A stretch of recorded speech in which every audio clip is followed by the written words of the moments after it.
नमस्कार दर्शक बंधु साई अनंत आश्रम को स्वागत। भारत में अनेक मंदिर अच्छी जो विभिन्न प्रकार चमत्कार संबंधी विश्वास प्रचलित अच्छी। एपरी एक मंदिर अच्छी जो निसंतान महिला माने संतान सुख पाती। यह मंदिर हिमाचल प्रदेश मंडी जिलार लॉर्ड भडोल तहसील सीमस ग्राम अवस्थित। यह मंदिर मान्यता होउछि जो महिला माने यार चट्टाण शोई से माने गर्भवती होती। यही मंदिर विषय रे एक विश्वास अच्छी जे माता देवी निजे से स्वप्न रे संतान प्राप्ति पाई आशीर्वाद करती। यही महिला माने संतान सुख पाती। दूर दूर हजार हजार संतानहीन महिला यही मंदिर चट्टाण रे शोइबाकु आसंती।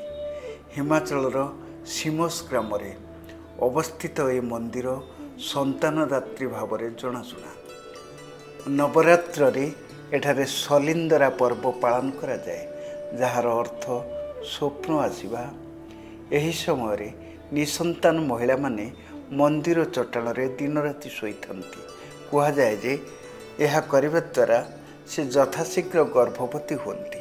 यह मंदिर विषय रे एक विश्वास अच्छी जे यदि माता सीमसा स्वप्न रे महिला को फल दियंती तेबे सही महिला संतान प्राप्तिर आशीर्वाद पाती।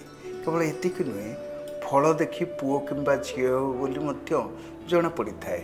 जदि जड़े महिला पिजुलीर फल पाती तेबे से एक पुओ प्राप्त होबार आशीर्वाद मिलता है। एवं जदि काहाकू भेंडी प्राप्त हुए तेबे झील। जदि कहीं धातु काठ किंबा पत्थर निर्मित किछि पाइले तेबे तांकर संतान हेबो नाही बोली विश्वास करा जाए। कहा जाए जदि जड़े महिला संतानहीन रहिबाकु स्वप्न देखती या परे मध्य जदि से मंदिर छाड़ती नहीं तेबे तांको शरीर रे लाल रंगर दाग देखा जाए। धन्यवाद। मो आज्ञा मो घर होची आज्ञा बालेश्वर जिला भोगराई ब्लॉक कीर्तनिया ग्राम। मु बाबा को फोटो यूट्यूब रे देखी देखिला परे मो मन सदा सर्वदा बाबा पाखक टाणु थाए।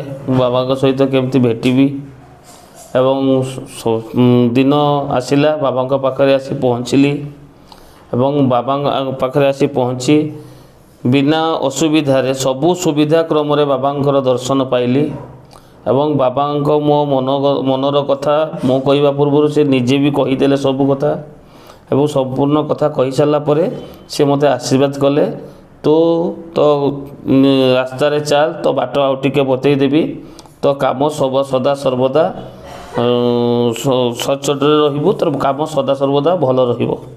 एवं आज पर्यंत जहाँ भी होईची सब बाबा कृपारू होईची। बहुत आर्थिक समस्या थी बाबा कृपारू आज मोर भल समय टिके आसीची बोली मु अनुभव करुच्ची। जिते बड़े सुविधा होची आसुची एवं से गाँव रे भी किछि लोक मो साई पड़िशा रे भी बाहरले जे कौटी जाऊच कौन करुच मुझे चल मु नहीं जीवी फ्री रे आपण मानकर किछि टंकाटे भी लागबनी। बाबा कृपा लाभ करंतु।